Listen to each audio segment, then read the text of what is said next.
Movie starting లో మనకి ఒక అమ్మాయిని చూపిస్తారు. ఈమె పేరు ఈనా. ఈనా ప్రస్తుతం ఒక వైట్ డ్రెస్ వేసుకుని కాలిపోతున్న క్లాస్ రూమ్ లో నడుస్తూ ఉంటుంది. అప్పుడే ఈనాకి ఒక బెంచ్ పైన కూర్చుని ఉన్న అమ్మాయి కనిపిస్తుంది. దాంతోనే ఈనా ఆ అమ్మాయి దగ్గరికి వెళ్తుంది. ఈనా ఆమె దగ్గరికి వెళ్ళిన వెంటనే ఆ అమ్మాయి తన తలని పైకి లేపుతుంది. ఆ అమ్మాయి మొహం చూడడానికి చాలా భయంకరంగా ఉంటుంది. ఈనా కూడా ఆ అమ్మాయి మొహాన్ని చూసి బాగా భయపడిపోతుంది. నెక్స్ట్ ఈనా తన కళ్ళు నలుపుకుని మళ్ళీ ఆ అమ్మాయి వైపు చూస్తుంది.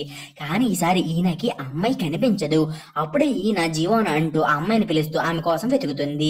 అలా ఈనా వెతుకుతూ ఉన్నప్పుడు ఆమె కింద ఉన్న భూమిలో నుండి ఒక చెయ్యి పైకి వచ్చి ఈనా కాల్ని పట్టుకుంటుంది.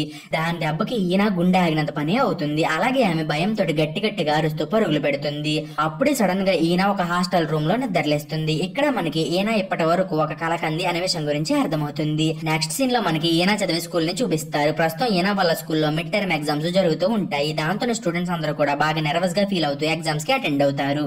ఎగ్జామ్ జరుగుతూ ఉన్నప్పుడు బోమ్ అనే అబ్బాయి చాలా వింతగా ప్రవర్తిస్తూ ఉంటాడు. స్టూడెంట్స్ అందరూ కూడా ఎగ్జామ్ రాస్తూ ఉంటే బోమ్కి మాత్రం ఒక అమ్మాయి వాయిస్ వినబడడంతో ఆ అమ్మాయి ఎవరని, ఆమె వాయిస్ నాకే ఎందుకు వినిపిస్తుందని చెప్పి ఆలోచిస్తూ ఉంటాడు. నెక్స్ట్ అతను ఒక్కసారిగా తన ఎగ్జామ్ పేపర్ ని చూస్తాడు. అప్పుడే అతనికి తన ఎగ్జామ్ పేపర్ లో ఒక భయంకరమైన అమ్మాయి ఫేస్ కనిపిస్తుంది. అది చూసి బోము బాగా భయపడిపోయి కింద పడిపోతాడు. ఈ అబ్బాయికి ఎగ్జామ్ పేపర్ లో కనిపించిన అమ్మాయి, ఈయనకి కళ్ళలో కనిపించిన అమ్మాయి ఇద్దరు కూడా ఒక్కరే. ఇప్పుడు ఈ అబ్బాయి బాగా భయపడిపోతూ ఉండడం చూసి టీచర్ ఈ అబ్బాయి దగ్గరికి వచ్చి అతని పేపర్ ని చెక్ చేసి ఈ పేపర్ లో ఏమీ లేదు, నువ్వు అనవసరంగా భయపడుతున్నావని అంటాడు. అలాగే అతను బోమ్ చేతిపై ఉన్న కత్తిగాట్లను చూసి అసలు ఈవెంట్ అని బోమ్ ని అడుగుతాడు. అప్పుడే అబ్బాయి బాగా భయపడుతూ నాకు తెలిసి ఇదంతా కూడా ఆ అమ్మాయి చేసిన పనే అని అంటూ టీచర్ వైపు వింతగా చూస్తూ చెప్తాడు. అది విని టీచర్ అసలు వీడికి ఏమైంది, ఎందుకని వీడు ఇలా ప్రవర్తిస్తున్నాడని అనుకుంటూ ఆ అబ్బాయిని ఎగ్జామ్ హాల్లో నుండి బయటికి పంపించేస్తాడు. కొన్ని డేస్ తర్వాత ఎగ్జామ్స్ రిజల్ట్స్ అనేవి వస్తాయి. స్టూడెంట్స్ అందరూ కూడా స్కూల్ బులెటిన్ బోర్డు దగ్గరికి వచ్చి తమకు వచ్చిన రిజల్ట్స్ ని చెక్ చేసుకుంటూ ఉంటారు. అప్పుడే అక్కడికి బోమ్ కూడా వచ్చి ఈయనని చూసి ఈయన ఒక దయ్యం అని అనుకుని ఆమెను కొట్టడానికి ట్రై చేస్తాడు. అది చూసి అక్కడ ఉన్న స్టూడెంట్స్ అందరూ కూడా బోమ్ని పట్టుకుని అతన్ని బలవంతంగా లాక్కెళ్లి అంబులెన్స్ లోకి ఎక్కిస్తారు. అప్పుడే బోమ్ అక్కడ ఉన్న స్టూడెంట్స్ అందరితోటి మీరందరూ నన్ను పిచ్చోడని అనుకుంటున్నారు కదా, చూస్తూ ఉండండి, మీరందరూ కూడా త్వరలోనే చనిపోబోతున్నారని అరుస్తూ అంబులెన్స్ లోకి ఎక్కి అక్కడ నుండి వెళ్లిపోతాడు. ఆ రోజు నైట్ స్కూల్ సెక్యూరిటీ గార్డ్ అయిన కిమ్ యాజ్ యూజువల్ గా స్కూల్ మొత్తం కూడా చెక్ చేస్తూ ఉంటాడు. అప్పుడే అతనికి ఒక బిల్డింగ్ ఫ్లోర్ కింద నుండి కొన్ని సౌండ్స్ అనేవి వినిపిస్తాయి. ఆ సౌండ్స్ ని విని సెక్యూరిటీ గార్డు అక్కడ ఏముందో చెక్ చేయడానికి వెళ్తాడు. అప్పుడే అతనికి బోము కనిపిస్తాడు. యాక్చువల్ గా బోము మెంటల్ హాస్పిటల్ దగ్గర నుండి తప్పించుకుని ఇక్కడికి వస్తాడు. అలాగే అతని చేతులకి రక్తం కూడా ఉంటుంది. సెక్యూరిటీ గార్డు బోము దగ్గరికి వెళ్లిన వెంటనే బోము దేన్నో గాని చూస్తూ బాగా భయపడిపోతాడు. అది చూసి సెక్యూరిటీ గార్డ్ కి ఏమీ అర్థం కాదు. అప్పుడే గార్డు తన దగ్గర ఉన్న టార్చ్ ని బోము వైపు వేస్తాడు. ఆ వెలుతురులో బోమ్ కి ఒక డెడ్ బాడీ కనిపిస్తుంది. ఆ బాడీని చూసి బోము అరుస్తూ అక్కడ నుండి పరిగెత్తుకుంటూ వెళ్లిపోతాడు. ఆ నెక్స్ట్ డే స్కూల్లో టాప్ ర్యాంక్ వచ్చిన వాళ్ళందరికీ కూడా స్పెషల్ క్లాసెస్ ని తీసుకుంటారు. ఈ టాప్ ర్యాంకర్స్ లో ఈయన కూడా ఉంటుంది. నెక్స్ట్ ఈ స్పెషల్ క్లాస్ డిస్టర్బ్ అవ్వకూడదని చెప్పి టీచర్ అందరి దగ్గర ఉన్న ఫోన్స్ ని తీసేసుకుంటాడు. అప్పుడే క్లాస్ లో ఉన్న టీచర్ కి మిన్ అనే స్టూడెంట్ ఇంకా క్లాస్ కి రాలేదని తెలుస్తుంది. అయినా కానీ అతను దాని గురించి పెద్దగా పట్టించుకోకుండా ఆమె క్లాస్ కి లేట్ గా వస్తుందని అనుకుని క్లాస్ ని స్టార్ట్ చేస్తాడు. దీని తర్వాత సోంగ్ అనే స్టూడెంట్ ఫోన్స్ ని స్టాఫ్ రూమ్ లో పెట్టడానికి తీసుకెళ్తూ ఉంటాడు. ఇతను మెట్లు దిగి కిందకి వెళ్తూ ఉన్నప్పుడు ఈ అబ్బాయికి ఎవరో కానీ తనని పిలుస్తున్నారనే ఫీలింగ్ అనేది వస్తుంది. దాంతోనే అతను ఆ సౌండ్స్ ఎక్కడి నుండి వస్తున్నాయి అని చెప్పి ఆ సౌండ్స్ ని ఫాలో అవుతూ వాష్రూమ్ లోకి వెళ్తాడు. అలాగే అతను వాష్రూమ్ లో ఎవరైనా ఉన్నారని చెప్పి చెక్ చేస్తూ ఉంటాడు. అప్పుడే సడన్ గా ఎవరో కానీ ఈ అబ్బాయిని పట్టుకుని అతన్ని వాష్రూమ్ లో ఉన్న వెంటిలేటర్ లోకి లాక్కెళ్ళిపోతారు. అలాగే ఈ అబ్బాయి బాడీ మొత్తం కూడా రక్తంతో తడిచిపోతుంది. ఈ సీన్ చూడడానికి చాలా భయంకరంగా ఉంటుంది. నెక్స్ట్ క్లాస్ రూమ్ లో జోయ్ అనే టీచర్ ఒక వీడియోని ప్లే చేసి స్టూడెంట్స్ కి లెసన్స్ ని చెప్తూ ఉంటుంది. అప్పుడే సడన్ గా ఆ వీడియో డిస్టర్బ్ అయ్యి పెద్ద సౌండ్ వస్తుంది. ఆ సౌండ్ దెబ్బకి క్లాస్ లో ఉన్న స్టూడెంట్స్ అందరూ కూడా తమ చెవుల్ని గట్టిగా మూసేసుకుంటారు. నెక్స్ట్ క్లాస్ రూమ్ లో ఉన్న వాళ్ళందరూ కూడా టీవీ వైపు చూస్తారు. అప్పుడే వాళ్ళకి మిన్ అనే అమ్మాయి ఒక గ్లాస్ బాక్స్ లో బంధించబడి ఉన్న విజువల్ అనేది కనిపిస్తుంది. అలాగే మిన్ను తనని కాపాడమని చెప్పి ఏడుస్తూ ఉంటుంది. అప్పుడే చోయి టీవీని ఆఫ్ చేయడానికి ట్రై చేస్తుంది. బట్ ఆ టీవీ ఆఫ్ అవ్వకపోవడంతో చోయి ఈయనని స్టాఫ్ రూమ్ కి పంపించి అసలు ఏం జరుగుతుందో తెలుసుకోమంటుంది. దాంతో ఈయన స్టాఫ్ రూమ్ లోకి బయలుదేరుతుంది. ఆమె హాల్లో నడుస్తూ ఉన్నప్పుడు ఈయనకి ప్రతి స్క్రీన్ లో కూడా మిన్ వీడియో కనిపిస్తుంది. నెక్స్ట్ ఈయన స్టాఫ్ రూమ్ లోకి వెళ్లి ఆ వీడియోని స్టాఫ్ రూమ్ లో ఉన్న టీచర్స్ కి చూపిస్తుంది. అది చూసి క్లాస్ రూమ్ లో ఉన్న వాళ్ళందరూ కూడా బాగా భయపడిపోతారు. అప్పుడే ఒక అన్నోన్ వాయిస్ ఒక బెల్లని మోగించి ఈ గ్లాస్ బాక్స్ లో ఉన్న అమ్మాయిని మీరు కాపాడుకోవాలని అనుకుంటే నేను అడిగే ప్రశ్నలకి సమాధానాలు చెప్పి తీరాలి, లేదంటే ఈ అమ్మాయి మీకు దక్కదు. అలా కాదని మీరు నేను అడిగిన ప్రశ్నలకు జవాబులు ఇవ్వకపోయినా లేక ఇక్కడ నుండి తప్పించుకోవడానికి ట్రై చేసినా కూడా మీ ప్రాణాలు మీ చేతుల్లో ఉండవని చెప్పి భయంకరంగా నవ్వుతుంది. అప్పుడే సడన్ గా స్కూల్లో ఉన్న వాళ్ళందరి ఫోన్స్ అన్ని కూడా పని చేయకుండా ఆగిపోతాయి. అప్పుడే సెక్యూరిటీ గార్డ్ కిమ్ కూడా టీచర్స్ దగ్గరికి వచ్చి స్కూల్లో ఏ నెట్వర్క్ కూడా వర్క్ అవడం లేదని చెప్తారు. చెప్తాడు. దాంతోనే స్కూల్ మొత్తం కూడా టెన్షన్ వాతావరణం అనేది నెలకొంటుంది. మీన్ వైల్ భూమి ఏదోలాగా స్కూల్ బిల్డింగ్ లోపలికి ఎంటర్ అవ్వగలుగుతాడు. తర్వాత అతను క్లాస్ రూమ్ లోకి వెళ్లి ఒక నోట్ బుక్ ని ఓపెన్ చేస్తాడు. అప్పుడే అతనికి ఏవో స్ట్రేంజ్ సౌండ్స్ అనేవి వినిపిస్తాయి. దీని తర్వాత ఆ వాయిస్ స్కూల్లో ఉన్న వాళ్ళందరినీ కూడా ఒక క్వశ్చన్ ని అడుగుతుంది. కానీ ఎవరో కూడా ఆ క్వశ్చన్ కి సరైన సమాధానం చెప్పకపోవడంతో గ్లాస్ బాక్స్ ఫుల్ గా వాటర్ తోటి నిండిపోయి అందులో ఉన్న మిన్ను చనిపోతుంది. అది చూసి స్కూల్లో ఉన్న వాళ్ళందరూ కూడా షాక్ అయిపోతారు. అదే టైంలో ఒక టీచర్ స్కూల్లో నుండి ఎస్కేప్ అవడానికి ట్రై చేసి చాలా దారుణంగా చనిపోతాడు. నెక్స్ట్ సీన్ లో మనకి సాంగ్ ని చూపిస్తారు. ప్రస్తుతం అతని కళ్ళకి గంతలు కట్టి అతన్ని కట్టేసి ఉంచుతారు. అలాగే అతని పైన క్యాండిల్స్ మైనం పడుతూ ఉంటుంది. దాని కారణంగా ఈ స్టూడెంట్ చాలా ఇబ్బందిగా ఫీల్ అవుతాడు. అప్పుడే ఆ వాయిస్ మళ్ళీ ఒక బెల్లను కొట్టి, మీరు కనుక ఇక్కడ ఉన్న స్టూడెంట్ ని సేవ్ చేసుకోవాలని అనుకుంటే నేను అడిగే ప్రశ్నకి సమాధానం చెప్పండి అని చెప్పి, మా అమ్మకి నేనంటే చాలా ఇష్టం, అందుకే ఆమె నాకు మార్క్స్ తక్కువ వచ్చాయి అని చెప్పి ఒక తప్పుని చేసింది. అసలు ఆ తప్పు ఏంటో మీరు కనుక్కోండి అని ఆ వాయిస్ అంటుంది. అలాగే ఆ క్వశ్చన్ కి సంబంధించిన ఆన్సర్స్ ఆడిటోరియం లో సాల్వ్ చేయాలని కండిషన్ ని పెడుతుంది. దాంతోనే అందరూ కూడా ఆడిటోరియం కి వెళ్తారు. అక్కడే టీచర్ హాంగ్ అండ్ ఈనాలు చాలాసేపు ఆలోచించి ఫైనల్ గా ఆ క్వశ్చన్ కి ఆన్సర్ ని కనుక్కుని దాన్ని సరైన ఆర్డర్ లో పెట్టడానికి ట్రై చేస్తారు. కానీ అంతలోపే టైం అయిపోవడంతో సాంగ్ డెడ్ బాడీ ఆడిటోరియం మధ్యలో పడిపోతుంది. క్యాండిల్స్ కరిగిపోయి మైనం అతని మొహం పైన పడడంతో అతను ఆ పెయిన్ ని తట్టుకోలేక చాలా బాధని అనుభవిస్తూ చనిపోతాడు. ఆ డెడ్ బాడీని చూసి స్టూడెంట్స్ అందరూ కూడా గజ గజ వణికిపోతారు. నెక్స్ట్ వీళ్ళకి చనిపోయిన ఆ స్టూడెంట్ మంచి ర్యాంక్ స్టూడెంట్ అని అర్థమవుతుంది. అప్పుడే చానే ఇంకో స్టూడెంట్ కూడా మిస్ అయిందని స్టూడెంట్స్ అందరూ కూడా కనుక్కుంటారు. దాంతో వెంటనే ఈయన అండ్ ఇంకో స్టూడెంట్ ఆఫీస్ రూమ్ లోకి వెళ్తారు. అక్కడ ఈయన స్టూడెంట్స్ ర్యాంక్స్ ని చూసి అందరూ కూడా ర్యాంక్ నెంబర్స్ ప్రకారం మిస్ అవుతున్నారని తెలుసుకుంటుంది. అంటే ఇప్పుడు నెక్స్ట్ మిస్ అవ్వబోయే స్టూడెంట్ యూనని, ఆ తర్వాత మిస్ అయ్యేది తనే అని ఈయన తనతో పాటు వచ్చిన స్టూడెంట్ కి చెప్తుంది. నెక్స్ట్ సీన్ ఆడిటోరియం కి షిఫ్ట్ అవుతుంది. అక్కడ ఉన్న స్టూడెంట్స్ చనిపోయిన స్టూడెంట్ బాడీ పై ఉన్న క్వశ్చన్ అండ్ ఆన్సర్ ని చూస్తారు. అప్పుడే రిచ్ కిడ్స్ అందరూ కూడా మనం దాక్కుంటే మనల్ని ఎవరు కూడా ఏం చేయలేరు కదా అని అనుకుంటూ ఉంటారు. అప్పుడే యూను వీళ్ళ మాటలను విని వీళ్ళతో పాటు జాయిన్ అవుతుంది. నెక్స్ట్ అక్కడ ఉన్న స్టూడెంట్స్ అందరూ కూడా వాష్రూమ్ కి వెళ్తున్నామని అబద్ధం చెప్పి ఆడిటోరియం నుండి వెళ్లిపోతారు. దీని తర్వాత ఈ స్టూడెంట్స్ అందరూ కూడా అక్కడ ఉన్న గేట్ కీస్ ని ఓపెన్ చేసి ఒక బిల్డింగ్ లోకి వెళ్లి అక్కడే ఉన్న ఒక రూమ్ లో దాక్కుంటారు. ఇదంతా కూడా బోమ్ చూస్తూనే ఉంటాడు. అదే టైంలో ఈయన వాళ్ళు యూన్ కోసం సెర్చ్ చేస్తూ ఉంటారు. అలాగే వీళ్ళు తమ కొనుక్కున్న విషయం గురించి హాంగ్ కి చెప్తారు. దాంతోనే మిస్టర్ హాంగ్ స్టూడెంట్స్ అందరూ కూడా 2 గ్రూప్స్ గా డివైడ్ అయ్యి చా కోసం సెర్చ్ చేయమని చెప్తాడు. ఈ గ్రూప్స్ లో ఒక గ్రూప్ ని చోయి గైడ్ చేస్తుంది. ఇక రెండో గ్రూప్ నేమో మిస్టర్ హాంగ్ గైడ్ చేస్తాడు. నెక్స్ట్ స్టూడెంట్స్ అందరూ కూడా నైట్ అయ్యే వరకు చా కోసం సెర్చ్ చేస్తూనే ఉంటారు. కానీ వీళ్ళకి చా కనిపించదు. అదే టైంలో రూమ్ లో దాక్కున్న స్టూడెంట్స్ కి ఏవో సౌండ్స్ అనేవి వినిపిస్తాయి. యాక్చువల్ గా ఎవరో కానీ స్టూడెంట్స్ ఉన్న రూమ్ డోర్ ని బ్రేక్ చేయడానికి ట్రై చేస్తూ ఉంటారు.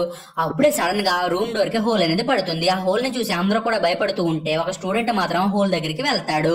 అప్పుడే సడన్ గా ఎవరో కానీ ఆ స్టూడెంట్ ని హోల్ లోపల నుండి గట్టిగా బయటికి లాగేస్తారు. దాంతోనే అతను అక్కడికక్కడే చనిపోతాడు.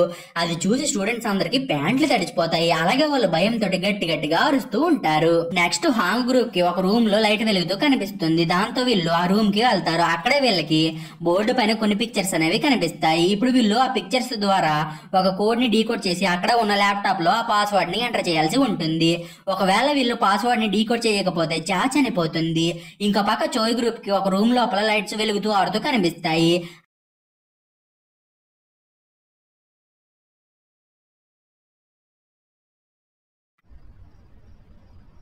अरे ड्राइवर भैया कहाँ हो यार, कॉल ही नहीं किया आपकी बार। Bro, just get in the car. एक नया ओला देखो मेरे यार, ये राइड ये ट्रिप है ब्रांड न्यू। OTP 1432। नया ओला ट्रिप आते ही जान गया था, ड्रॉप है in the heart of Bandra. Future पढ़ना नहीं आता है, अब सब पहले दिख जाता है। नया ओला डिजिटल वॉलेट्स के फैन हो या ATM के सुपरमैन हो, पेमेंट जैसे भी है यार, जानू before you enter my car. भैया ये न्यूज़ है काफी हॉट, ये आपका टोल्स कटेगा या नॉट? अपना हिसाब है इतना सिंपल सब समझ आए। अच्छा कोई डाउट आ भी जाए, पार्टनर के झटपट सुलझाए। आई एम अमेज्ड, ये सब कुछ कैसे बदला? आ गए हम अब्रॉड या है ये अपना ही ओला? ओला है ये अपना, ये दिस ain't no सपना 5 स्टार वाला ड्राइवर बोला, आ गया एक नया ओला।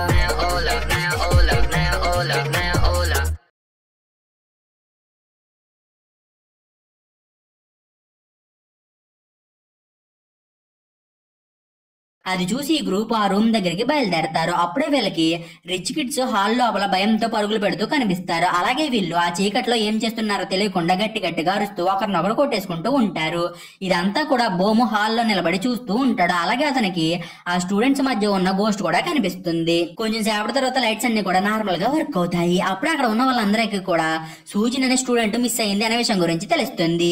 యాక్చువల్ గా గోస్ట్ యూన్ ని కిడ్నాప్ చేయబోయి సూజిన్ ని కిడ్నాప్ చేస్తుంది. అదే టైంలో హాంగ్ చాని సేవ్ చేయాలని చెప్పి ఆన్సర్ ఏంటో తెలుసుకోవడానికి ట్రై చేస్తూ ఉంటాడు. కానీ టైం అయిపోవడం తోటి చా కూడా చనిపోతుంది. అప్పుడే హాంగ్ వాళ్ళకి టీవీ స్క్రీన్ లో చా డెడ్ బాడీ పక్కన ఒక క్రీపీ ఫేస్ అనేది కనిపిస్తుంది. ఆ ఫేస్ ని చూసి స్టూడెంట్స్ అందరూ కూడా బాగా భయపడిపోయి అక్కడ నుండి పారిపోతారు. నెక్స్ట్ వీళ్ళు చోయ్ గ్రూప్ ని మీట్ అవుతారు. దీని తర్వాత వీళ్ళందరూ కలిసి క్యాఫ్టీరియాకి వెళ్లి భోజనం చేస్తూ ఉంటారు. అలాగే వీళ్ళు ఆ ల్యాప్టాప్ పాస్వర్డ్ గురించి డిస్కస్ చేసుకుంటూ ఉన్నప్పుడు ఈయనకి తన బెస్ట్ ఫ్రెండ్ అయిన జీవన్ అనే అమ్మాయి గుర్తు వస్తుంది. అలాగే ఆమెకు ఇక్కడ జరుగుతున్న ఇన్సిడెంట్స్ అన్నింటినీ చూసిన తర్వాత జీవానికి ఇన్సిడెంట్స్ కి ఏదో సంబంధం ఉందని అనిపిస్తుంది. ఇంతకీ జీవాని ఇంకెవరో కాదు, ఈ మూవీ స్టార్టింగ్ లో ఈయన కల్లో ఒక అమ్మాయి కనిపించింది కదా, ఆమెనే జీవాని. ఇప్పుడు సీన్ ఫ్లాష్ బ్యాక్ కి షిఫ్ట్ అవుతుంది. పాస్ట్ లో జీవాని ఈయనతో కలిసి వీళ్ళ స్కూల్లోనే చదువుకునేది. ఆమె చాలా తెలివైన అమ్మాయి. జీవానికి ఎప్పుడు కూడా ఫస్ట్ ర్యాంకే వస్తూ ఉండేది. జీవాన్ది పూర్ ఫ్యామిలీ కావడంతో ఆమె చదువుకోవడం కోసం స్కాలర్షిప్ మీద డిపెండ్ అయ్యేది. దానికోసమే ఆమె కష్టపడి చదివేది. కానీ ఒక ఎగ్జామ్ లో జీవానికి 6th ర్యాంక్ అనేది వస్తుంది. దాంతోనే జీవన్ డిప్రెషన్ లోకి వెళ్ళిపోయి సూసైడ్ చేసుకుని చనిపోతుంది. సో అందువల్ల స్టూడెంట్స్ అందరూ కూడా జీవన్ దయ్యంలాగా మారి తనకంటే ఎక్కువ ర్యాంక్ వచ్చిన వాళ్ళందరినీ కూడా చంపేస్తుందేమోనని చెప్పి అనుకుంటూ ఉంటారు. స్టూడెంట్స్ అలా మాట్లాడుకోవడం చూసి హాంగ్ దయ్యాలు లేవు బోతాలు లేవు అని అంటూ ఆ సబ్జెక్ట్ ని డైవర్ట్ చేస్తాడు. అప్పుడే స్టూడెంట్స్ దగ్గరికి సెక్యూరిటీ గార్డు కిమ్ వచ్చి అందరితో డిన్నర్ తినడానికి జాయిన్ అవుతాడు. అదే టైంలో మళ్ళీ ఆ వాయిస్ బెల్లని మోగించి మీరు ఇంకో ప్రశ్నకి రెడీనా అని అంటుంది. ఈసారి మిస్ అయిన సూజిను టార్గెట్ అవుతుంది. ఇప్పుడు ఆ వాయిస్ ఒక కష్టమైన పజిల్ ని సాల్వ్ చేసి సూజిన్ ని కాపాడుకోమంటుంది. అప్పుడే హాంగ్ అసలు స్టూడెంట్స్ అందరినీ చంపుతుంది ఎవరు తెలుసుకోవడానికి బయటికి వెళ్తాడు. నెక్స్ట్ చోయి ఈయన అండ్ ఆమె బాయ్ ఫ్రెండ్ సౌండ్ వచ్చిన క్లాస్ రూమ్ లోకి వెళ్లి అక్కడ బోర్డు పై ఉన్న పజిల్ ని చూస్తారు. అలాగే వీళ్ళు బోర్డు పై ఉన్న ఫొటోస్ ని రీక్రియేట్ చేసి దాన్ని సాల్వ్ కూడా చేస్తారు. ఇంతకీ ఆ పజిల్ ఆన్సర్ ఏంటంటే నన్ను ఎవరు చంపారో నాకు బాగా తెలుసు, నేను ఖచ్చితంగా వాళ్ళపైన రివెంజ్ తీసుకుంటాను, అలాగే అసలు నిజాన్ని మీరే తెలుసుకుంటారని ఆ పజిల్ లో ఉంటుంది. నెక్స్ట్ సూజిన్ ఒక వాషింగ్ మెషిన్ లో గ్రైండ్ అయ్యి చాలా భయంకరంగా చనిపోతుంది. అదే టైంలో బిల్డింగ్ బయటకు వెళ్లిన హాంగ్ కి స్ట్రేంజ్ సౌండ్స్ వినబడడంతో ఆ సౌండ్స్ వస్తున్న వైపు వెళ్తాడు. అప్పుడు సడన్ గా ఎవరో కానీ హాంగ్ పైన దాడి చేసి అతన్ని కిందకి తోసేస్తారు. దాంతోనే హాంగ్ బాగా భయపడిపోయి అక్కడ నుండి పారిపోతాడు. అలాగే అతను ఒక రూమ్ లోకి వెళ్లి దాక్కుంటాడు. అప్పుడే హాంగ్ పై అటాక్ చేసిన వాళ్ళు హాంగ్ దాక్కున్న రూమ్ డోర్ దగ్గరకు వచ్చి కత్తితోటి పొడుస్తారు. అయినా కానీ హాంగ్ అసలు సౌండ్ చేయకుండా సైలెంట్ గానే ఉంటాడు. కొంచెం సేపటి తర్వాత ఆ అటాక్ అక్కడ నుండి వెళ్ళిపోతుంది. దాంతోనే హాంగ్ సేవ్ అవుతాడు. నెక్స్ట్ అతను అక్కడ నుండి వెళ్తూ చోయ్ వాళ్ళని కలుసుకుంటాడు. అప్పుడే చోయ్ వాళ్ళు అండ్ హాంగ్ తమకు తెలిసిన ఇన్ఫర్మేషన్ గురించి ఎక్స్చేంజ్ చేసుకుందామని అనుకుంటూ ఉన్నప్పుడు వీళ్ళకి వాషింగ్ మెషిన్ సౌండ్ వినిపిస్తుంది. అలాగే వీళ్ళకి వాషింగ్ మెషిన్ లో ఉన్న సూజిని చనిపోయిందని కూడా తెలుస్తుంది. అప్పుడే ఈయనకి తనే నెక్స్ట్ టార్గెట్ అనే విషయం గురించి అర్థమవుతుంది. అప్పుడే చోయ్ ఇదంతా కూడా జీవన్ చేస్తున్న పనే అని కన్ఫర్మ్ చేసుకుంటుంది. అలాగే ఆమె దీని గురించి ఈయనని అడుగుతుంది. బట్ ఆమెకు ఆ ప్లేస్ లో ఈయన కనిపించదు. ఇంకో పక్క క్యాఫ్టేరియాలో యూన్ తప్ప మిగతా స్టూడెంట్స్ అందరూ కూడా నిద్రపోతారు. అది చూసినా కానీ యూన్ దాని గురించి పెద్దగా పట్టించుకోకుండా హెడ్ ఫోన్స్ ని పెట్టుకుని మ్యూజిక్ ని వింటూ ఉంటుంది. అప్పుడు ఆ గోస్ట్ లేడీ యూన్ దగ్గరికి వచ్చి ఆమెను కిడ్నాప్ చేస్తుంది. ఇంకో పక్క ఈయన ఏవో క్రీపీ సౌండ్స్ ని వింటూ ఒక రూమ్ లోకి వెళ్తుంది. అక్కడే ఒక అమ్మాయి బొమ్మ ఓపెన్ చేసిన నోట్బుక్ పైన ఏవో డ్రాయింగ్స్ ని వేస్తూ ఉంటుంది. ఆ అమ్మాయి ఈయనని చూసి ఆమెను పట్టుకుంటుంది. ఆమె చూడడానికి చాలా క్రీపీగా ఉంటుంది. అది చూసి ఈయన బాగా భయపడిపోతుంది. అదే టైంలో టీచర్స్ అండ్ ఈయన బాయ్ ఫ్రెండ్ అక్కడికి వస్తారు. దాంతోనే అమ్మాయి అక్కడ నుండి వెళ్ళిపోతుంది. ఇప్పుడు ఈయనకి తనే నెక్స్ట్ టార్గెట్ అనే విషయం గురించి కూడా అర్థమవుతుంది. నెక్స్ట్ ఈయన వల్ల ఒక ప్లాన్ వేసి అక్కడ నుండి ఎలా అయినా సరే ఎస్కేప్ అవ్వాలని చెప్పి కంట్రోల్ రూమ్ లోకి వెళ్లి అన్ని రూమ్స్ లో ఉన్న టీవీ స్క్రీన్స్ ని కనెక్ట్ చేసే మెయిన్ వైర్ ని పట్టుకుని దాన్ని ఫాలో అవుతూ అండర్ గ్రౌండ్ కి వెళ్తారు. Motorola Edge 50 Ultra is a truly effortless flagship that literally dominates the Indian high-end market. और AI फीचर्स के बारे में तो क्या कहूँ, AI मैजिक कैनवास आपको जेन AI की पावर दिखाता है, offering outstanding results for both pictures and videos through exceptional sensors and AI-powered features. इसका रियल वुड फिनिश सच में यूनिक है. The Smart Connect again very unique and highly addictive. 12 GB RAM है, 512 GB storage है. It just makes you go absolutely wow. Motorola Edge 50 Ultra with Moto AI. Hello, Moto. Actual గా వీళ్ళు ఆ wire ని follow అయితే ఆ creepy women ని కనిపెట్టొచ్చని అనుకుంటారు. కానీ వీళ్ళకి అండర్ గ్రౌండ్ లో బోము కనిపిస్తాడు. అలాగే అతను ఈయనని చూసిన వెంటనే ఆమె పైన అటాక్ చేస్తాడు. అది చూసి ఈయన బాయ్ ఫ్రెండ్ ఈయనని సేవ్ చేయడానికి ట్రై చేసి తను చనిపోతాడు. అప్పుడే హాంగ్ బోమ్ నుండి ఈయనని సేవ్ చేయాలని చెప్పి అనుకోకుండా బోమ్ ని చంపేస్తాడు. అదే టైంలో వీళ్ళకి మళ్ళీ ఆ వాయిస్ వినిపిస్తుంది. ఈసారి ఆ వాయిస్ యూని ఏడుపును కూడా అందరికి వినిపిస్తుంది. అప్పుడే ఈయన అండ్ ఆమెతో ఉన్న టీచర్స్ అందరూ కూడా ఆ ఏడుపు వస్తున్న సౌండ్ ని వింటూ ఒక హాల్ దగ్గరికి వెళ్తారు. అక్కడే వీళ్ళకి ఒక లాక్డ్ డోర్ అనేది కనిపిస్తుంది. ఇప్పుడు గనక వీళ్ళు ఆ డోర్ ని ఓపెన్ చేయాలంటే ఆ డోర్ పై ఉన్న ప్రాబ్లమ్ ని సాల్వ్ చేయాల్సి ఉంటుంది. ఈ డోర్ వెనకాల యూన్ గాల్లో వేలాడుతూ ఉంటుంది. అలాగే యూన్ ని కట్టేసిన తాడ్ ని ఒక క్యాండిల్ స్లోగా కాలుస్తూ ఉంటుంది. యూన్ పక్కనే చనిపోయిన మిన్ను కూడా ఉంటుంది. అదే టైంలో చోయి డోర్ పై ఉన్న ప్రాబ్లమ్ ని సాల్వ్ చేసి ఆ డోర్ ని ఓపెన్ చేసే పాస్వర్డ్ ని ప్రెస్ చేస్తుంది. దాంతో ఆ డోర్ ఓపెన్ అవుతుంది. నెక్స్ట్ చోయి వాళ్ళు లోపలికి వెళ్లి వేలాడుతూ ఉన్న యూన్ ని సేవ్ చేయడానికి ట్రై చేస్తారు. అప్పుడే చోయికి ఆ ప్లేస్ లో ఇప్పటి వరకు ఆ వాయిస్ తమకి ఇచ్చిన క్వశ్చన్స్ అన్ని కూడా కనిపిస్తాయి. హాంగ్ యూన్ ని కిందకి ఎలా దింపాలని చెప్పి ఆలోచిస్తూ ఉంటే ఈయన యూన్ ని హగ్ చేసుకుని ఆమెను కంఫర్ట్ చేస్తుంది. అప్పుడే సడన్ గా ఈ క్రీపీ ఉమెన్ యూన్ ని పైకి లాక్కెళ్లి ఆమెను పై నుండి కిందకి వదిలేస్తుంది. దాంతో యూన్ తల పగిలి చనిపోతుంది. అది చూసి చోయి గట్టిగా అరుస్తుంది. నెక్స్ట్ హాంగ్ పైకి వెళ్ళడానికి మెట్లు ఉండడాన్ని గమనించి ఆ మెట్లు ఎక్కి పైకి వెళ్తాడు. అప్పుడు ఆ క్రీపీ ఉమెన్ హాంగ్ ని పడవడానికి ట్రై చేస్తుంది. బట్ హాంగ్ మాత్రం చాలా కష్టపడి ఆమెతో ఫైట్ చేసి ఫైనల్ గా ఆమెని చంపగలుగుతాడు. దాంతో మిగతా స్టూడెంట్స్ అందరూ కూడా సేవ్ అవుతారు. కొన్ని రోజుల తర్వాత ప్రాణాలు కోల్పోయిన స్టూడెంట్స్ మెమోరియల్ ని స్కూల్ ఆడిటోరియం లో కండక్ట్ చేస్తారు. అప్పుడే ఈయన చాలా బాధపడి ఆడిటోరియం నుండి స్కూల్ బిల్డింగ్ పైకి వస్తుంది. అప్పుడే ఆమె ఆ క్రీపీ ఉమెన్ క్రియేట్ చేసిన క్వశ్చన్ పేపర్స్ ని చూసి షాక్ అవుతుంది. అలాగే ఈయనకి ఆ క్రీపీ ఉమెన్ నోట్ బుక్ లో జీవన్ ఫ్యామిలీ ఫోటో అనేది కనిపిస్తుంది. ఇక్కడే ఈయనకి ఆ క్రీపీ ఉమెన్ జీవన్ మామ్ అని, security guard Kim Jeevan dad అని తెలుస్తుంది. అప్పుడే సడన్ గా అక్కడికి కిమ్ వచ్చి ఈయనని కిడ్నాప్ చేస్తాడు. నెక్స్ట్ కిమ్ ఈయనని ఒక చైర్ కి కట్టేస్తాడు. తర్వాత అతను ఆడిటోరియం లో గ్యాస్ ని రిలీజ్ చేసి అక్కడ ఉన్న స్పీకర్ ద్వారా ఆడిటోరియం లో ఉన్న వాళ్ళతోటి మాట్లాడతాడు. అప్పుడే కిమ్, నేను 2 సంవత్సరాలుగా నా కూతురు జీవాను చావు కారణంగా చాలా బాధపడ్డాను. ఇప్పుడు నా కూతురు చావుకి కారణమైన మీరు కూడా మీ పిల్లల్ని పోగొట్టుకుని బాధపడుతున్నారు కాబట్టి నాకు చాలా సంతోషంగా అనిపిస్తుందని అంటాడు. నెక్స్ట్ అతను ఆడిటోరియం లో ఉన్న టీవీ స్క్రీన్స్ పైన జీవాన్ని మర్డర్ చేస్తున్నప్పుడు తీసిన వీడియోని ప్లే చేస్తాడు. ఈ వీడియో జీవన్ ఫోన్ లో రికార్డ్ అయ్యి ఉంటుంది. నెక్స్ట్ కిమ్, నా కూతుర్ని చంపిన వాడు తనకి తానుగా బయటకు వస్తే చాలా మంచిదని అంటాడు. అది విని ఆడిటోరియం లో ఉన్న వాళ్ళందరూ కూడా మనం ఒక హంతకుడితో కలిసి ఉన్నామని చెప్పి పానిక్ అయిపోతారు. ఇక్కడే మనకి జీవాన్ని చంపింది హాంగ్ అని తెలుస్తుంది. యాక్చువల్ గా రిచ్ కిడ్ పేరెంట్స్ అందరూ కూడా తమ పిల్లలకి బెటర్ గ్రేడ్స్ వెయ్యాలని చెప్పి హాంగ్ కి మనీ అనేది ఇస్తారు. ఇదంతా కూడా జీవాన్ కి తెలిసిపోతుంది. అలాగే దీని కారణంగానే జీవానికి 6th ప్లేస్ అనేది వస్తుంది. నెక్స్ట్ జీవాన్ హాంగ్ దగ్గరికి వెళ్లి మీరు కనుక మీ తప్పుని సరిదిద్దుకోకపోతే నేను ప్రిన్సిపల్ కి కంప్లైంట్ చేస్తానని అంటుంది. దాంతో హాంగ్ తన విషయం గురించి ఎవరికి తెలియకూడదని చెప్పి జీవాన్ని చంపేస్తాడు. ఇదంతా కూడా బోము చూస్తాడు. కానీ అతను జీవానికి హెల్ప్ చేయకుండా ఆమె చనిపోవడానికి ఒక రకంగా కారణమవుతాడు. అందువల్ల బాంబ్ కి జీవాన్ని ఇల్యూజినేషన్స్ అనేవి కనిపిస్తూ ఉంటాయి. ఇప్పుడు తన గురించి అందరికీ తెలిసిపోవడంతో హాంగ్ ఒక యాక్షన్ తీసుకుని తన దగ్గరికి ఎవరు రావద్దని చెప్పి ఆడిటోరియం లో ఉన్న వాళ్ళందరినీ కూడా బెదిరిస్తూ ఉంటాడు. కానీ కిమ్ అదేం పట్టించుకోకుండా హాంగ్ దగ్గరికి వెళ్లి అతన్ని ఆ గొడ్లతోనే పొడిచి చంపేస్తాడు. ఇలా కిమ్ తన కూతురి చావుకి రివెంజ్ ని తీర్చుకుంటాడు. ఇక్కడే మనకి కిమ్ ఫ్లాష్ బ్యాక్ ని చూపిస్తారు. యాక్చువల్ గా కిమ్ ఈ స్కూల్ బాడీ గార్డ్ ని చంపేసి అతని ప్లేస్ లో స్కూల్లోకి ఎంటర్ అవుతాడు. ఇన్ఫాక్ట్ కిమ్ జీవన్ చనిపోయినప్పటి నుండి ఆమె చావుకు కారణమైన వాళ్ళపైన రివెంజ్ తీర్చుకోవడానికి ప్లాన్ వేస్తాడు. ఇప్పుడు కిమ్ ఆడిటోరియం లో ఉండడంతో చోయి ఈయన దగ్గరికి వెళ్లి ఆమెను సేవ్ చేస్తుంది. కొన్ని వారాల తర్వాత ఈయన వాళ్ళ స్కూల్లో జరిగిన ఎగ్జామ్ రిజల్ట్స్ అనేవి అనౌన్స్ చేస్తారు. అందులో ఈయనకి ఫస్ట్ ర్యాంక్ అనేది వస్తుంది. తన ర్యాంక్ ని చూసుకున్న తర్వాత ఈయన స్లోగా వెనక్కి తిరుగుతుంది. అప్పుడే మనకి జీవన్ కనిపిస్తుంది. ఇక్కడే మనకి జీవన్ ఫస్ట్ నుండి కూడా ఈయనని ప్రాసెస్ చేసింది అనే విషయం గురించి అర్థమవుతుంది.